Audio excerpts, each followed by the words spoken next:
Precious Achua, ça non? Let's go! Pétard! Oh là là là là, ça défend bien. Mais Moustache, il est là, Moustache! Ah oui! Ok, what's up mes butters? J'espère que vous allez bien. Bienvenue sur ma chaîne Magic Mike Curry où ça parle actualité NBA. On va bien évidemment parler du match qui s'est passé hier soir entre New York et les Pacers. Grosse surprise ou pas, mais en tout cas, les Knicks l'ont emporté 111-94. On va en parler dès maintenant. Let's go! Mais avant ça, n'oublie pas de t'abonner. Let's go! Les gars, on a eu un grand Jalen Brunson. Vraiment, un Brunson des rendez-vous. Après, j'ai envie de dire, c'est quasiment à tous les rendez-vous qu'il est incroyable, Jalen Brunson. Ça, c'est pas nouveau.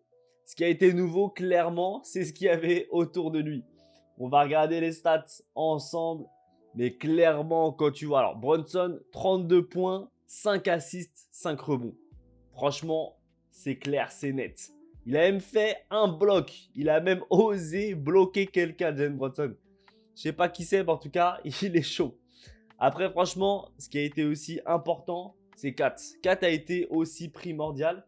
Il a mis 24 points. C'est limite le minimum qu'il faut pour un co-capitaine. Mais il a ajouté 13 rebonds. Et les 13 rebonds sont primordiaux. Vraiment, c'est important d'être là dans la peinture pour un big man. Donc ça, clairement, ça a été aussi l'un des facteurs qui leur a permis de réussir. Et ensuite, il a ajouté 3 assists. C'est parfait. Un steal en plus. Donc, il a volé une petite balle. Donc ça, c'est sympa. Mais en tout cas, ça, c'est important. Ce qui est aussi le plus important et le plus crucial vraiment de la victoire des Knicks, c'est également côté New York en tout cas, l'équipe qui a globalement apporté chacun sa pierre à l'édifice. Quand on voit que OG a eu 11 points, Mikal Bridges 12 points, et tu vois même que Josh Hart 12 points également, bah ça fait du bien les gars. Parce qu'il y a des scoreurs de partout. Parce qu'en fait, quand il y a un scoreur qui est seulement Jalen Brunson et Kat, et ben en fait, la défense, ils savent juste taper où il faut. Et après, ils savent que les autres, ils vont faire des bricasses. Sauf que bah, du coup, quand les mecs sont aussi adroits, quand tu marques plus que 10 points ou plus pour des mecs comme Mikal Bridges ou Josh Hart, et bah clairement, ça fait du bien à l'offensive. Ça fait du bien à Jalen Brunson qui peut se reposer sur le banc pendant que les autres sont en train de scorer. Donc clairement, l'attaque a été primordiale. Mais également la défense. Là, on ne la voit pas forcément. Mais clairement, quand tu vois que Mikal Bridges, OG Anunoby et Josh Hart ont tellement pressurisé l'équipe d'Indiana que tu vois que Tyrese Haliburton termine à 8 points à la fin du match. C'est que du coup, la défense a été efficace. Moi, je vous le dis. Parce que franchement, en regardant le match, tu vois que Tyrese Haliburton, il est étouffé, il est obligé de courir partout avec la balle. Parce que du coup, il ne peut pas se poser. Il ne peut pas se poser. S'il se pose, il y a deux défenseurs qui sont sur ses côtelettes. Donc c'est fini. Il ne peut pas tirer ou s'il tire, il va mal tirer, il ne va pas la mettre.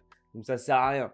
Donc franchement, ce que j'ai vu, c'est vraiment Tyrese Haliburton vraiment étouffé, qui n'a pas pu du coup scorer, mais qui a pu quand même faire. Alors il a fait 6 assists.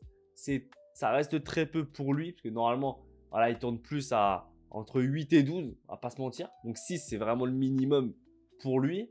Mais en tout cas, il a pu donner quelques petits diamants pour des coéquipiers sympatoches. Donc franchement, ça fait du bien. Mais clairement, globalement, quand on voit la ligne de stats des Pacers, on voit qu'effectivement, alors à la fois, la défense des Knicks a été agressive et du coup, leur a pas permis vraiment de scorer, mais vraiment tous. Parce que quand tu vois qu'Haliburton est à 8 points, tu dis déjà il y a un problème. Mais quand tu vois que Pascal Siakam est à 15 points, 15 points pour Pascal Siakam. Après, Pascal Siakam, il peut avoir des coups de mou, etc. Ça arrive qu'il fait des 15 points sur un match.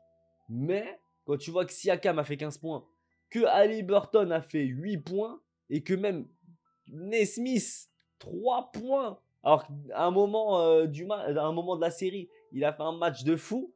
Il est à 3 points. Et même Bard, il est à 6 points. Miles Turner à 5 points. Eh les gars, c'est un truc de ouf. Franchement, c'est une ligne de stats dégueulasse pour un starter. Mais ça veut dire qu'ils se sont fait étouffer. Peut-être qu'effectivement, ils ont eu moins de réussite.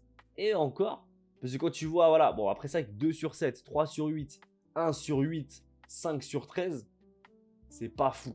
C'est-à-dire qu'ils ont été moins efficaces. Soit parce que voilà, c'était pas leur jour, ou soit effectivement parce que la défense a été tellement agressive que bah du coup, les shoots ont été difficiles à prendre.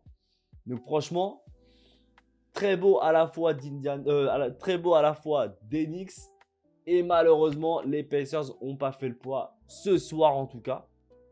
Le meilleur, c'est qui? C'est Bénédicte Mathurin, 23 points, 9 rebonds. C'est lui qui a été le boss des Pacers hier soir. Et encore, quand je dis le boss, le mini-boss, les gars. Parce que 23 points, 9 rebonds. Alors c'est beau. Franchement, c'est une belle ligne de stats, clairement. Parce que 9 rebonds, ça veut dire que tu es quand même là en défense. 23 points, ça veut dire que quand même, tu as apporté énormément en attaque. Si tout le monde fait 23 points, c'est incroyable. Mais, et en plus, c'est vrai qu'en plus, en 25 minutes. Donc franchement, c'est une très très belle ligne de stats. Quand tu vois ça, 23 points, 9 rebonds sur 35 minutes, tu dis bon, c'est une belle ligne de stats déjà. Mais sur 25 minutes, tu dis, le gars, il n'a pas chômé. Il était sur le terrain, il n'a pas chômé. Donc non, franchement, bravo à Bénédicte Mathurin, qui était un peu le seul qui a performé entre guillemets. Mais sinon, très compliqué pour les Pacers. New York s'est bien accroché, vraiment. Après, est-ce que c'est une décision?